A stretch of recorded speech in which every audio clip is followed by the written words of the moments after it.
Ta'rif hukum akal. Setelah tadi kita bahas bersama tentang akal, tentang apa yang disebut dengan akal, pasal 9 ini akan menjelaskan tentang takrif hukum akal. Baca dulu.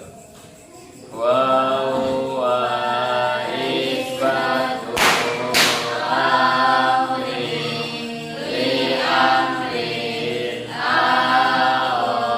nafyu anu min ghairi tawakkufin ala ikrarin wala wali waliin ae wala dinadin ila sar'i.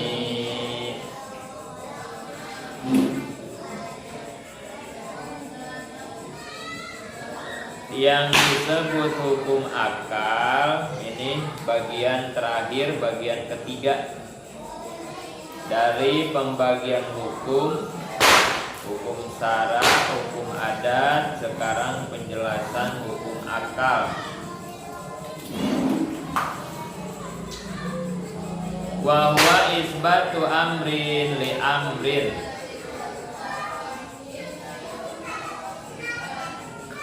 Secara umum yang disebut hukum sama semua ya. Dari mulai hukum syara, hukum adat, hukum akal. Pokoknya yang disebut hukum tidak akan lepas dari dua hal. Pertama, menetapkan sesuatu kepada satu perkara, atau yang kedua menghilangkan sesuatu dari perkara. Kemudian yang membedakan hukum akal dengan hukum syara dan hukum adat, min ghairi tawakkufin ala tikrorin wala wadiin. Nah, ini yang membedakannya. Mengeluarkan ketetapan hukum adat. Karena hukum adat berdasarkan sering terjadi. Kemudian mengeluarkan ketetapan hukum syara. Karena kalau hukum syara, ketetapan hukumnya ditangguhkan kepada adanya ketetapan dari Allah dan Rasul. Jadi perbedaan hukum akal dengan hukum syara dan hukum adat, hukum akal itu tidak menunggu sering terjadi, nggak kayak hukum adat ya. Jadi dia mah nggak harus nunggu karena sesuatu itu sering terjadi, enggak. Dan tidak juga menunggu ketetapan Allah dan Rasul, tidak seperti hukum syara. Hukum syara mah jadi hukum itu karena sudah ada ketetapan dari Allah dan Rasul. Nah, hukum akal mah enggak begitu. Yang ditetapkan oleh hukum akal adalah proses yang sebelum umat manusia diciptakan dan Rasul diangkat, bahkan sebelum alam diciptakan. Jadi proses ketetapan hukum akal ini jelas, tidak ditangguhkan kepada ada atau tidak adanya akal. Karena sebelum akal diciptakan, ketetapan hukum akal mah udah ada. Contoh, ketetapan hukum akal Allah itu ada. Ini salah satu contoh hukum akal ya. Allah ada. Oleh karenanya Allah kuasa. Ketetapan ini tidak ditangguhkan kepada adanya akal atau tidak adanya akal. tidak mempengaruhi kepada ketetapan bahwa Allah itu ada. Jadi contoh hukum akal itu ketetapannya seperti akal menetapkan bahwa Allah itu ada. Karena menurut akal tidak ada yang wajib ada kecuali Allah, kan begitu ya. Selain Allah mah mungkin adanya, gitu ya, ketetapan hukum akal mah ya. Nah, ketetapan itu bukan setelah akal diciptakan Allah, bukan. Sebelum akal Allah ciptakan, ketetapan itu mah sudah ada, ya. Karena kan Allah ada mah qadim, gitu ya. Nah, ini harus dipahami nih, tentang masalah ketetapan hukum akal ya.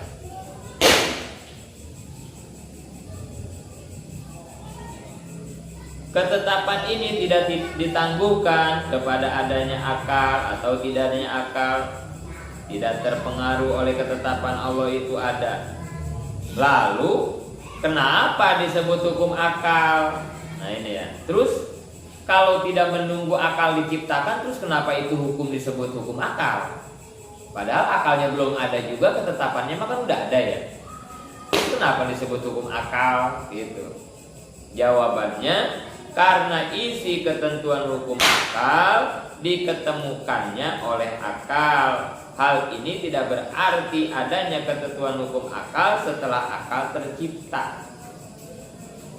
Karena pada dasarnya mah ketentuan hukum akal itu diketemukannya oleh akal. Jadi gini nih, pelan-pelan ya biar gak puyeng. Hukum akal itu contohnya, salah satu contoh ketetapan hukum akal itu Allah wajib ada. Itu ya. Yang menetapkan, salah satunya ya, yang menetapkan bahwa Allah itu wajib ada kan akal ya. Karena menurut akal tidak ada yang wajib ada kecuali Allah. Kan begitu tuh alur logikanya. Terus pertanyaannya, itu ketetapan Allah itu ada setelah akal ada apa sebelum akal ada? Kan gitu pertanyaannya ya. Kan berarti jawabannya sebelum akal ada juga Allah mah sudah ada. Allah mah sudah ditetapkan wajib ada. Akalnya belum ada ya. Akalnya belum diciptakan sama Allah. Tapi ketetapan bahwa Allah itu wajib ada sudah ada. Bahkan qadim ya. Dari dulu nggak ada permulaannya. Terus kenapa ketetapan itu harus disebut ketetapan hukum akal, padahal akalnya belum ada, gitu kan pertanyaannya ya. Atau kenapa sih pakai dinamain ketetapan hukum akal, kan padahal akalnya juga belum ada. Nah gitu. Jawabannya karena yang menemukan ketetapan itu adalah akal, gitu. Jadi ketetapan Allah adanya mah udah dari dulu qadim, tapi yang menemukan ketetapan itu adalah akal. Setelah akal Allah ciptakan, makanya disebutlah itu hukum akal, gitu ya.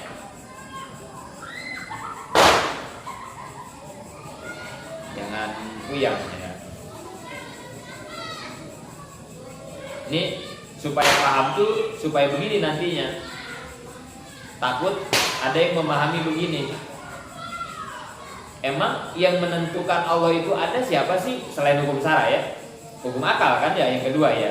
Karena menurut akal tidak ada yang wajib ada kecuali Allah. Sedangkan akal itu diciptakan oleh Allah. Kan dulunya nggak ada akal itu ya. Terus Allah ciptakan tuh akal. Takut ada orang yang beranggapan begini. Oh, berarti Allah itu ditetapkan ada setelah akal ada. Nah, takutnya ada yang beranggapan begitu, ya.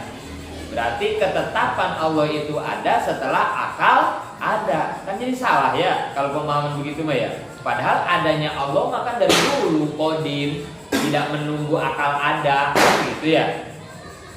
Takutnya ada yang beranggapan begitu. Takut ada yang beranggapan adanya ketetapan Allah itu ada setelah akal ada. Enggak begitu. Terus kenapa disebut ini ketetapan hukum akal? Ya kebetulan saja yang menemukan hukum adanya Allah itu yang menemukannya akal, begitu. Makanya lah disebut hukumnya hukum akal, gitu ya.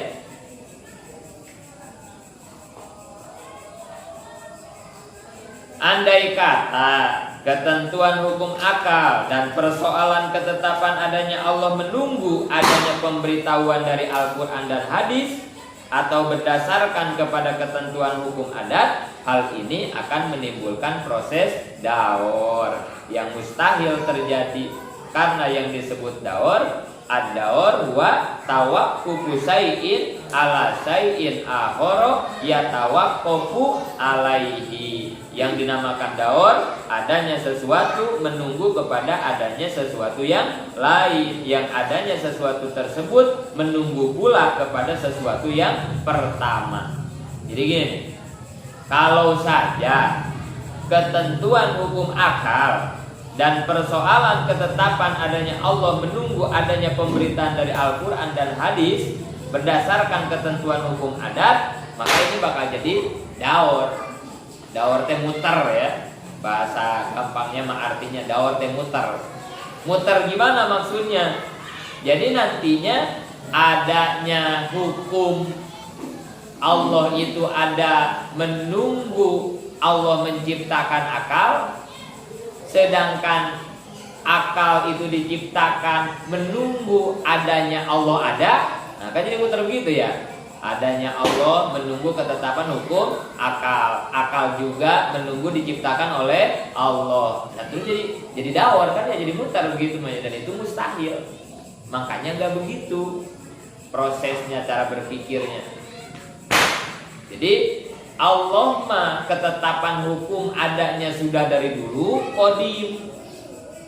Cuman kebetulan yang menemukan ketetapan Allah itu ada adalah akal. Setelah akal Allah ciptakan. Padahal sebelum akal diciptakan juga Allah mah sudah ada, kan gitu.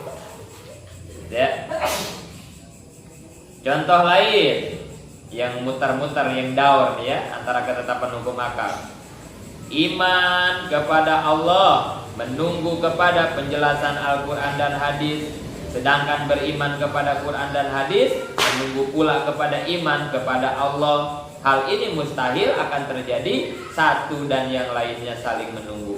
Oleh karenanya ketetapan adanya Allah adalah hasil ketetapan akal. Lalu setelah manusia beriman kepada Allah, akan percaya pula kepada Al-Quran dan hadis. Setelah percaya, barulah Al-Quran dan hadis dijadikan dalil. Gitu prosesnya ya. Kita iman kepada Allah menunggu kepada penjelasan Quran dan hadis. Kan kita bisa iman ke Allah karena kita dapat informasi dari Quran dan hadis. Sedangkan beriman kepada Quran dan hadis menunggu iman kepada Allah. Kita juga nggak bisa percaya kepada Quran dan hadis kalau kitanya nggak percaya kepada Allah. Jadi muter-muter kalau gitu ya. Kita iman ke Allah menunggu informasi dari Quran dan hadis. Kan itu dia. Kita bisa iman ke Allah karena ada petunjuk dari Quran dan hadis. Kemudian kita bisa percaya kepada Quran dan hadis itu setelah kita percaya kepada Allah yang punya kitab suci. Kan jadi saling menunggu kalau gitu mah ya. Jadi yang dimaksud proses daur kayak begitu, salah satu contohnya.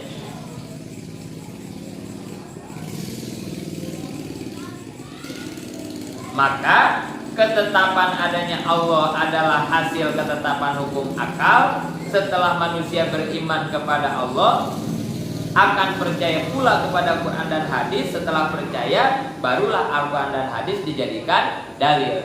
Jadi awalnya mah kita bisa percaya beriman kepada Allah itu hasil pemikiran akal. Awalnya kan begitu ya. Kita bisa percaya kepada Allah itu awalnya dari renungan akal, dari pikiran akal.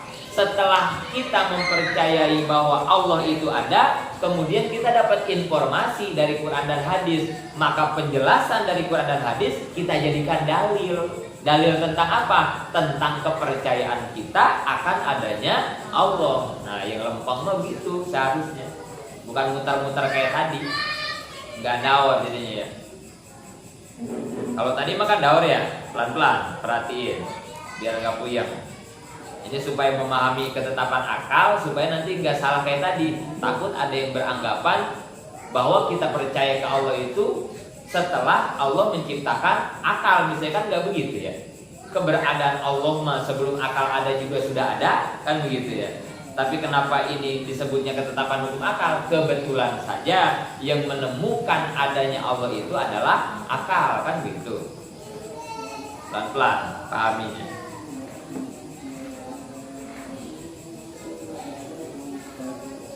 Untungnya ngajinya malam ya. Kalau siang rada repot ini ngaji begini, udah lapar, ngantuk ya. Materinya ribet lagi kan ini.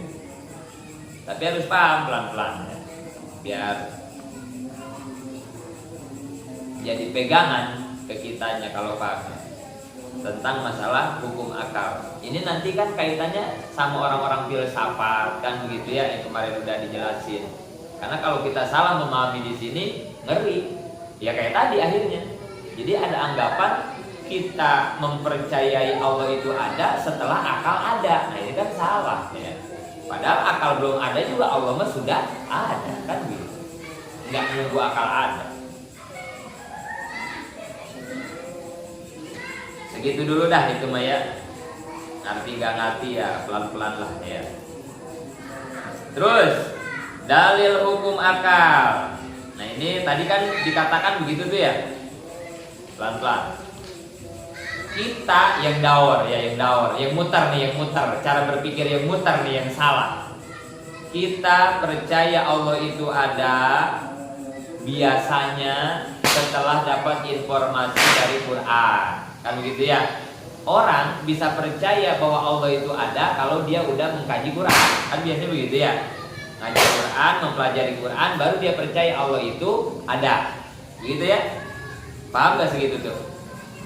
Biasanya ya, secara logika ya, orang bisa beriman kepada adanya Allah kalau dia sudah ngaji Al-Quran. Gitu aja.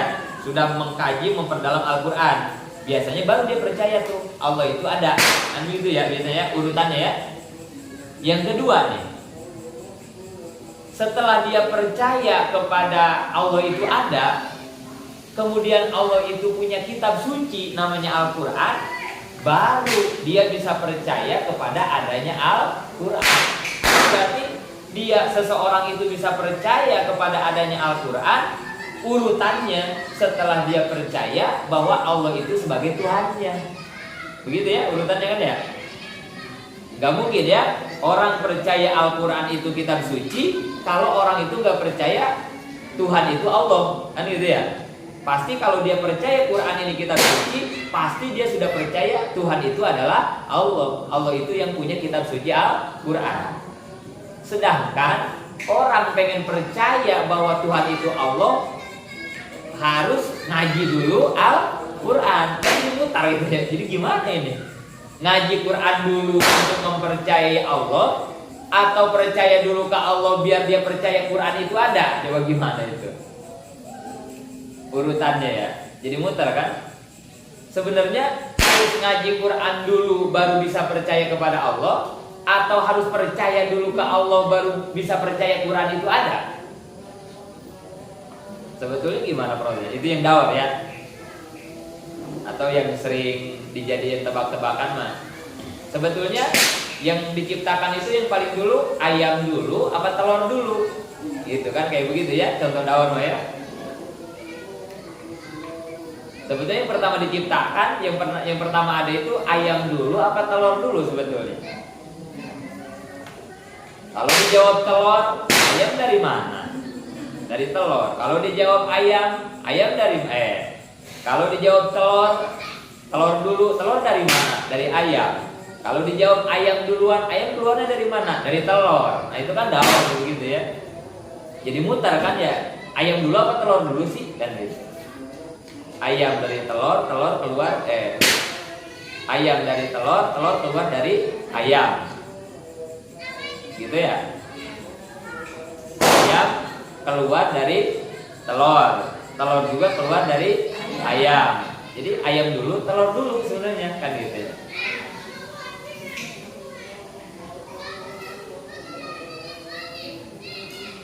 Atau ada lagi yang begini ya. Kucing turun apanya dulu? Kucing turun apa dulu? Ada yang begitu tebak-tebak. Kucing turun apa dulu? Apa jawabannya? Hah?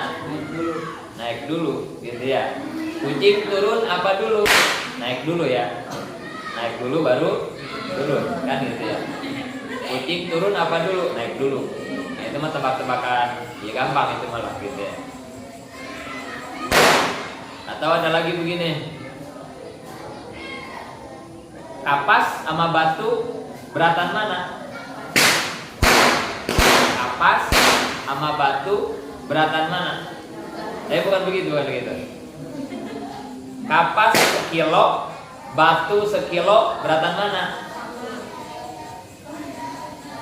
Sama-sama berat. Kapas sekilo, batu sekilo, beratan mana? Kapasnya sekilo, batunya juga sekilo, beratan mana? Hah? Sekilo, kapas sekilo, batunya sekilo, beratan mana? Sama ya, sama-sama sekilo kan ya? Kecuali kalau pertanyaannya banyakan mana? Banyakan kapas pasti ya. Batu mah sekilo paling berapa biji, kapas sekilo berkarung-karung ya. Tapi kalau beratnya sama ya, sama-sama 1 kilo. Tapi kalau kapas sama batu ditibanin ke kaki, sakit mana? Kapas sama batu ditibanin ke kaki, sakit mana? Kaki. Sakit kaki. Masa sakit batu? Sakit kaki lah. Ya itu mah tebak-tebakan bercanda itu mah ya. Gak terlalu berat lah mikirnya itu mah ya. Nah yang tadi tuh yang berat mah ya. Ayam sama telur dibuatnya duluan mana? Nah itu mah ilmu itu mah. Coba duluan mana dibikinnya sama Allah katanya ya. Duluan ayam apa telur? Ayam. Nah itu jawabannya di dalam surat apa ya, lupa itu. Jadi Allah itu menciptakan sesuatu itu semuanya berawal dari air. Kalau air, telur apa ayam? Yang bentuknya air, telur apa ayam? Telur. Jadi itu jawabannya tuh, abi lupa ayatnya. Jadi kalau ada pertanyaan ilmiah ya, antara ayam dan telur itu diciptakan di duluan mana? Telur. Karena semua Allah itu menciptakan awalnya dari air. Termasuk kita. Kita diciptakan dari apa? Air mani sama ya. Jadi jawabannya telur ya, bukan ayam yang duluan itu. Nah itu contoh daurnya kayak begitu ya. Jadi balik lagi ya, bukan seperti tadi cara berpikirnya, bukan orang beriman ke Allah itu setelah dia mengkaji Al-Quran, kemudian orang bisa percaya kepada Al-Quran setelah iman kepada Allah. Nah, putar-putar itu namanya daur begitu. Yang benar bukan begitu. Dia manusia beriman kepada adanya Allah, dan dia pun percaya bahwa Al-Quran dan hadis itu sebagai dalil gitu ya, sebagai dalil akan adanya Allah gitu. Jadi begitu ya awalnya ya. Akalnya mikir, setelah akalnya mikir akhirnya dia percaya, beriman bahwa Allah itu sebagai Tuhan. Setelah itu dia menemukan ayat-ayat Quran yang menjelaskan tentang ketuhanan Allah. Nah, itu ayat Quran disebutnya teh dalil gitu ya. Dalil yang menunjukkan bahwa Allah itu sebagai Tuhan. Gitu ya, yang benar. Jadi gak mutar kan itu Mas. Jadi mulainya dari akal dulu ya. Akal berpikir sehingga dia bisa mempercayai adanya Allah. Setelah dia percaya kepada adanya Allah, kemudian dia menemukan ayat-ayat Quran yang menjelaskan bahwa Tuhan itu hanya Allah. Ayat Quran itulah yang dijadikan dalil sama dia tentang ketuhanan Allah. Maka dari situ dalil hukum akal dibagi 2. Nah, gitu ya. Nyambungnya ke situ tuh ayatnya ya. Lanjutannya ya. Dalil hukum akal dibagi 2. 1 dalil nakli, kedua dalil akli. Dalil nakli adalah dalil Al-Quran, dalil dalil akli, ada dalil akal gitu ya bedanya. Dalil akli mah bersumber dari Quran, kalau dalil akli mah bersumber dari akal. Kemudian dalil akal dibagi lagi dua. Ada dalil akli ijmali, ada dalil akli tafsili. Kalau ijmali mah dalil akal yang gampang, gitu gampang ya. Dalil akli ijmali itu dalil akal yang mudah, yang gampang. Ini mengetahuinya hukumnya apa? Fardu ain. Perhatikan. Jadi dalil akli ijmali mah dalil akal yang gampang. Hukum mengetahuinya fardu ain. Jadi semua orang harus tahu. Kayak gimana dalil akli itu? Contoh, Allah itu ada enggak? Ada. Mana dalilnya? Adanya makhluk Allah. Wujudu hadhil makhlukoti. Itu dalil ijmali itu. Dalil akal ijmali itu. Gampang kan ya? Begitu doang kan ya? Allah ada. Dalilnya mana? Adanya makhluk Allah. Kenapa adanya makhluk Allah? Gak mungkin adanya ciptaan kalau tidak ada yang menciptakan. Kan gampangnya gitu ya. Gak mungkin adanya ciptaan kalau tidak ada yang menciptakan. Berarti adanya kita, ciptaan kita nih ya, buatannya, berarti ada yang menciptakannya. Siapa? Allah. Kan gitu ya. Kayak meja nih, gak mungkin ini ada meja kalau gak ada yang menciptakan meja. Berarti adanya meja menjadi dalil akan adanya pembuat meja. Kan gampang gitu ya. Dalil akli ijmali mah. Kalau ada enggak? Ada. Dalilnya mana? Ini kita, ciptaannya. Semua alam ciptaannya. Ini alam ciptaan Allah menjadi dalil akan Allah. Itu ya, ijmali mah ya.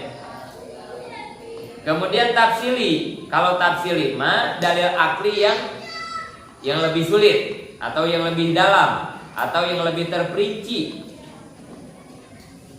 Ini mengetahuinya hukumnya apa? Ini mah fardu kifayah ya. Dalil akli tafsir 5 enggak semuanya boleh wajib tahu ya. Ini mau khusus lah yang pinter-pinter dah gitu ya. Yang pinter-pinter mah wajib tahu tentang dalil tafsili. Kalau yang otaknya terbatas mah ijmali aja lah gitu ya. Karena emang fardu kifayah ini mah. Ini mah yang kuat lah mikirnya ya. Yang harus ngaji dulu mantek, ragoh, bayan, nahu sorof, wah itu dah itu ya. Baru dia bisa mengkaji dalil akli tafsili gitu. Terus hubungan hukum syara dengan hukum akal. Ketetapan hukum syara terhadap hukum akal adalah sebagai kontrol. Sebab pemakaian hukum akal tanpa memperhatikan hukum syara akan menimbulkan alam pemikiran yang kabur dan tidak menentu, yang akhirnya akan menimbulkan masuk kepada kafir, pula sifah atau jabariyah. Kemudian begini, nisbat hubungan antara hukum akal dengan hukum syara itu bagaimana? Hubungannya, nisbatnya adalah hukum syara sebagai pengontrol hukum akal. Jadi berarti ya yang kemarin ya yang udah kita bahas, kedudukan hukum syara lebih kuat daripada hukum akal gitu. Jadi hukum akal ada di bawah hukum syara. Nggak boleh mengutamakan hukum akal kalau sudah berbenturan dengan hukum syara.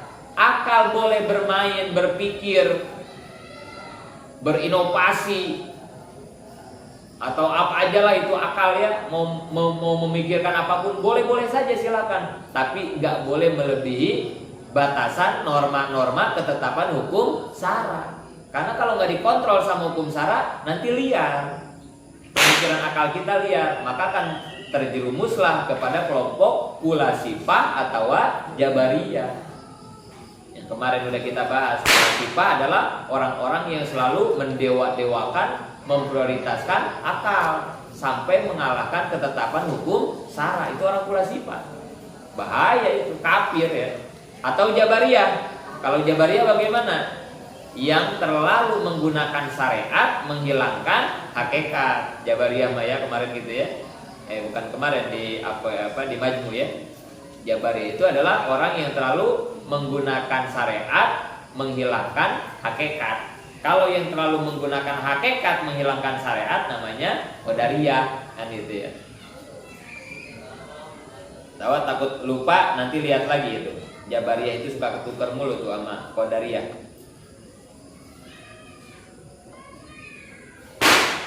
Apabila terjadi ada ayat Quran atau hadis yang isinya irasional. Apa irasional? Tidak dapat dimengerti oleh akal. Maka hukum akal yang telah dikontrol dengan hukum syara akan dapat mengevaluasi dan menjadi tahsis sebagaimana firman Allah surat Al-Hasr ayat 2, Fa'tabiru ya ulil absor. Maka ambillah kejadian itu untuk menjadi pelajaran hai orang yang punya akal.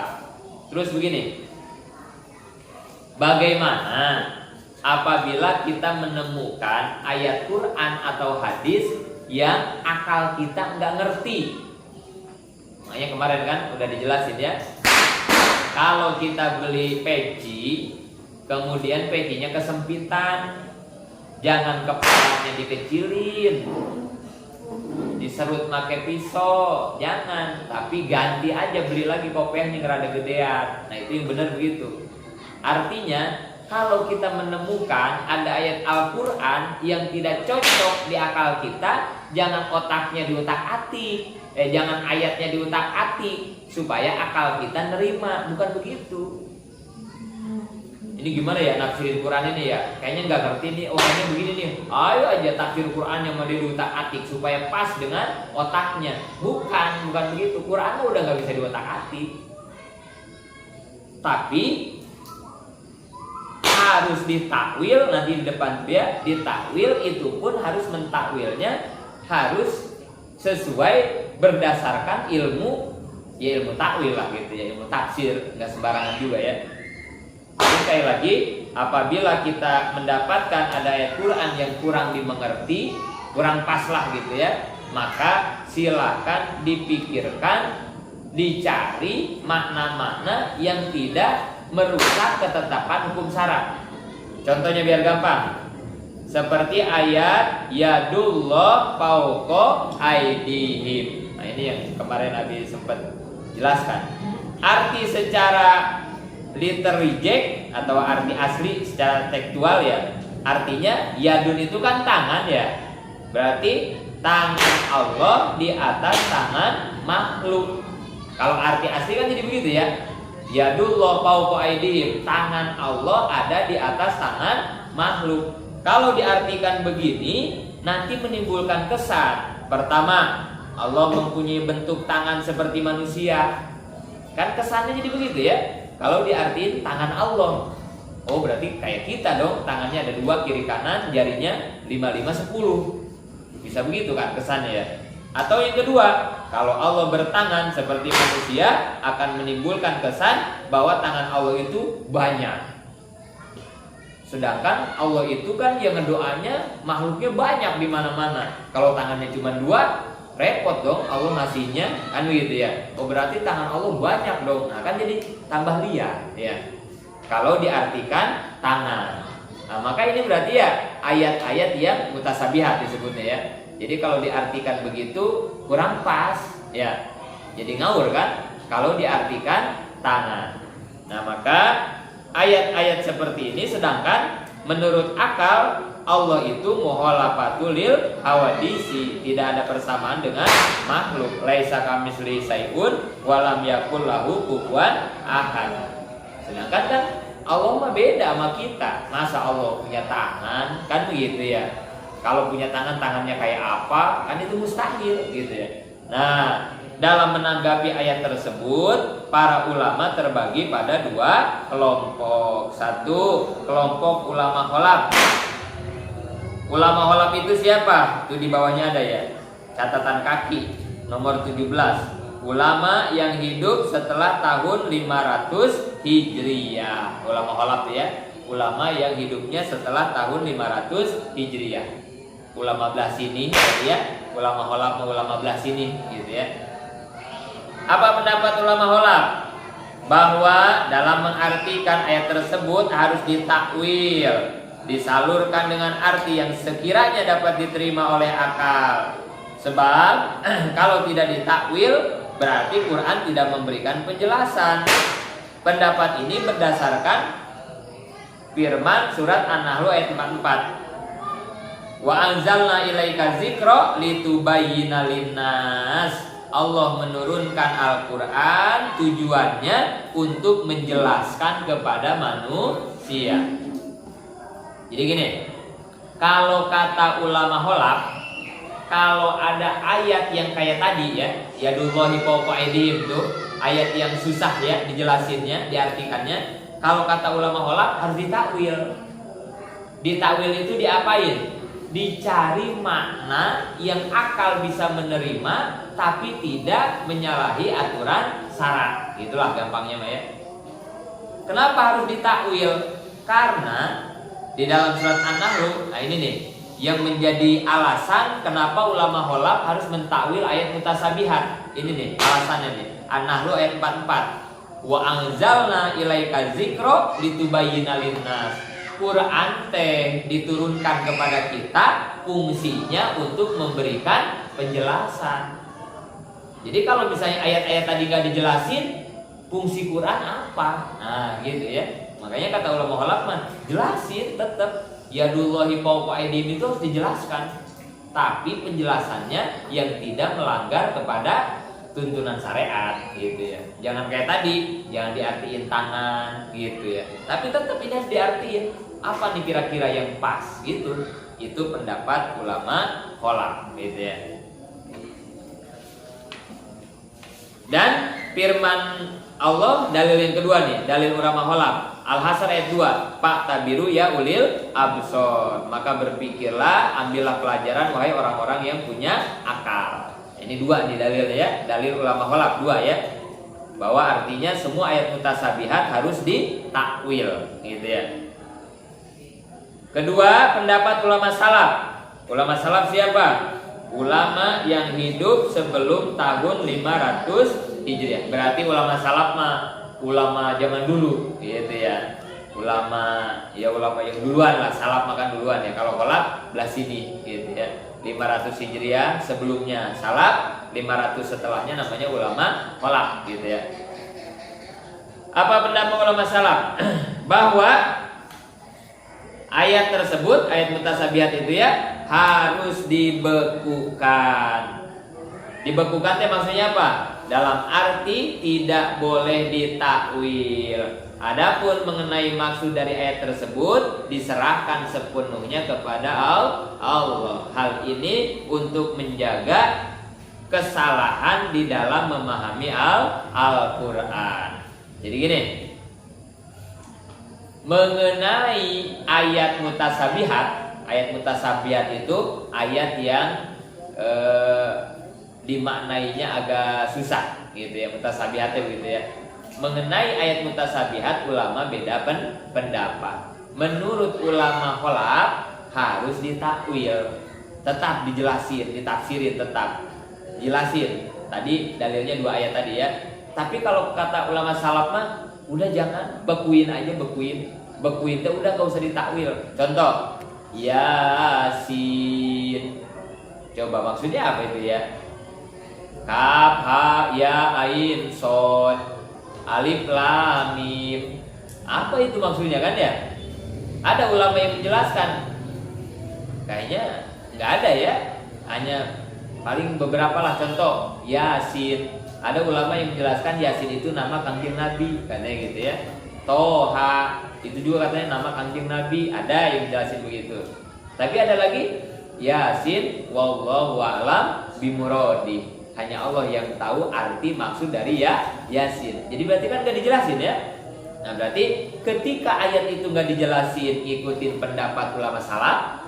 Ketika ayat seperti itu dijelaskan, berarti mengikuti pendapat ulama kholaf. Nah, udah gitu aja gitu ya. Jadi enak ya buat kita nih, para murid-muridnya, para pengikutnya. Mau ngikut yang mana? Ulama salaf boleh, ulama kholaf boleh gitu ya. Makanya ada penjelasan ihtilaful